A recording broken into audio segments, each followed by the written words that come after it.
Bureau chief Makhdoom Hussain Chaudhry Minhaj welfare foundation की तरफ से बेरोजगार अफराद में रिक्शे, रेडियो और करियाना स्टोर का सामान फराहम किया गया है।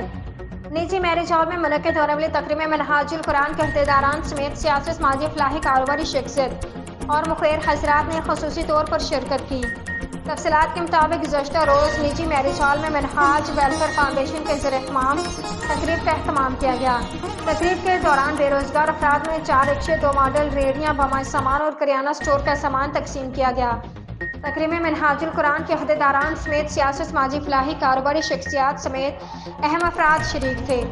शुरका में मंसूर अवान, प्रोफेसर सलीम अहमद चौधरी, चौधरी अहमद रजा, चौधरी गुलाम अहमद जमर, ज़ीशान जलाल, डॉक्टर ज़हीर तैयब ताहिर, शकील अहमद सेठी, चौधरी मोहम्मद यूसुफ नंबरदार, प्रोफेसर शाहिद बशीर, जैनुल आबिदीन, राजा जाहिद कियानी, चौधरी सयाम मिर्जा, रऊफ, राजा शावर व दीगर शरीक थे। तकरीब से खिताब करते हुए शुरका ने कहा कि मस्तक और बेरोजगार अफराद को माली मदद देने के बजाय हमें चाहिए कि लोगों को रोजगार बना कर दें ताकि वो इससे फ़ायदा उठाकर बाइज़्ज़त तरीके से अपना और अपने ख़ानदान का पेट पाल सकें। मिनहाजुल कुरान के दुनिया भर में बेशुमार मंसूबे चल रहे हैं जो अपनी अपनी जगह सब मौजूद हालात के मुताबिक बहुत ज़रूरी हैं। रोज़गार मिलने पर मस्तक अफराद ने मिनहाजुल कुरान के क़यादत और अहदेदारान का शुक्रिया अदा किया।